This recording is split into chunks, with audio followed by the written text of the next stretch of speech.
Hi, this is Carrie Schell from On Point Quilter.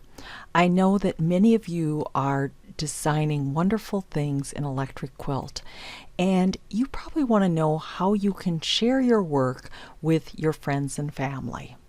I'm going to cover 4 different ways to do that in this week's video tutorial. The first couple are exports directly from Electric Quilt. And in order to do that, I like to put on my toolbar, I'm going to go to the Customize toolbar, Add Remove Buttons, and I'm going to insert the Export Image, and I also want to make sure that Export Marquee selection is on. And I'm going to show you some of the differences as we go through these examples. So first of all, I just selected a block and I am on the Work on Block work table. And for this one, I'm just going to select Export Image. And I'm going to navigate to someplace I can find this. This doesn't need to be within each EQ. And I'm going to call this Fancy Stars 1.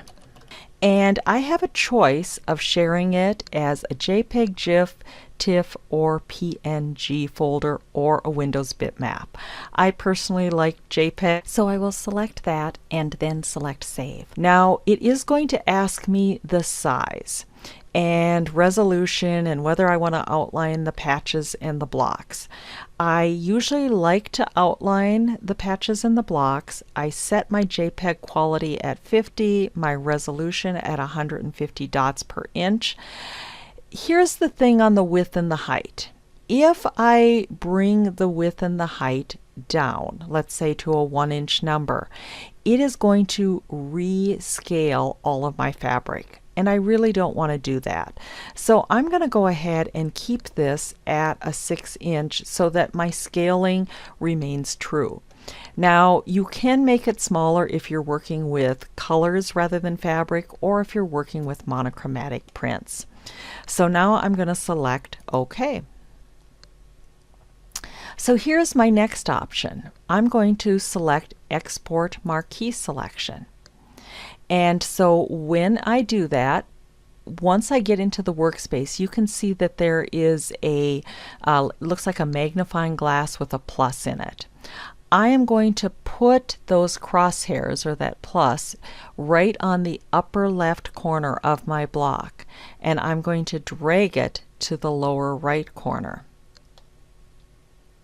And once I do that, I'm going to release it. And basically anything that's within that marquee is going to be exported. So I'm going to click on Save as a File, and I'm going to call this Fancy Stars 2.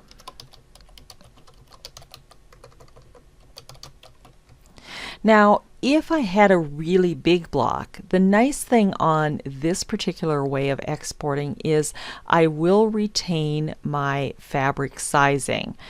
I will just have a smaller picture of the block. My third option would be to go ahead and print this, but print it to a PDF file. Now this would not be for sharing in a Facebook group, but it could be used to send to a friend. So I'm going to print block, and before I can print it to a PDF writer, I need to select the page setup. And in the page setup, I need to select the printer. And from my printers, I need to select one of my PDF writers. Now, if you don't have a PDF writer on your computer, you can certainly add one. There's a lot out there that is freeware. The one I like is the Cute PDF writer because they don't have any advertising associated with it, which I like. So I usually select that, select OK. And then I'm going to select OK.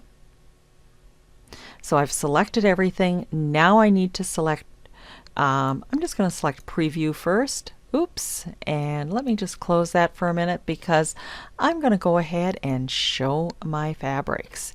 And now I'm going to do a preview, and I'm going to do a print. And I do need to wait for the PDF writer to think a little bit.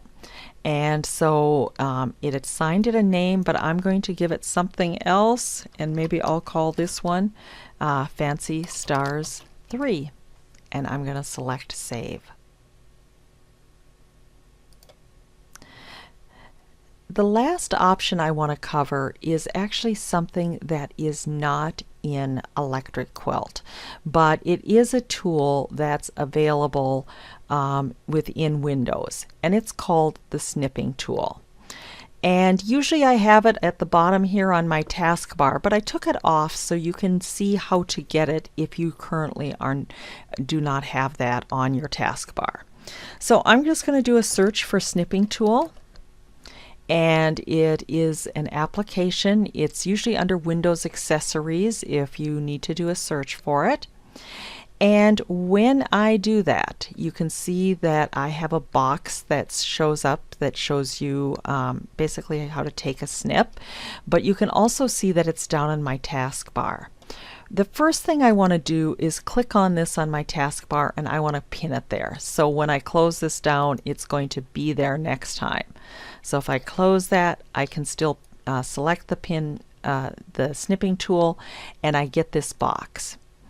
Now, in terms of mode, I like it to be a rectangular snip. It's one that works the best for me, and it allows me to decide the area at any given point in time. And so then what I'm going to do is select New. And when I do that, you can see that I have some crosshairs. And I can click and hold and drag my box to the other side. So I've got this little red box that surrounds the area I select. When I release this, so it's a click, hold, and then when I get to the other corner, I release, the window for the snipping tool opens. And so I have an option of doing a file, save as, and again, now maybe I'll just call this one Snipping Tool, and I can save this as a JPEG, PNG, GIF, or HTML file. And so I'm going to select JPEG and select Save.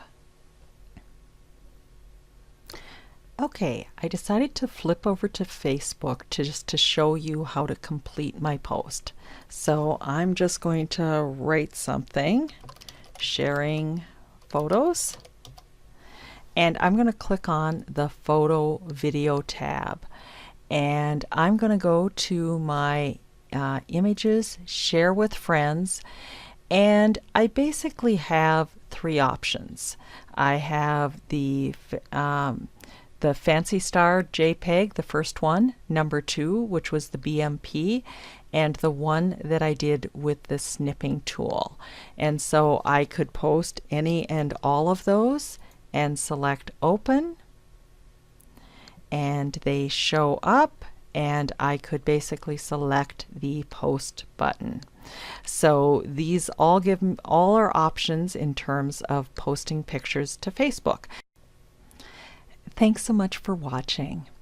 Hopefully you've picked up some tips on sharing your own work, and feel free to share your next project on your favorite Facebook group or with your family and friends.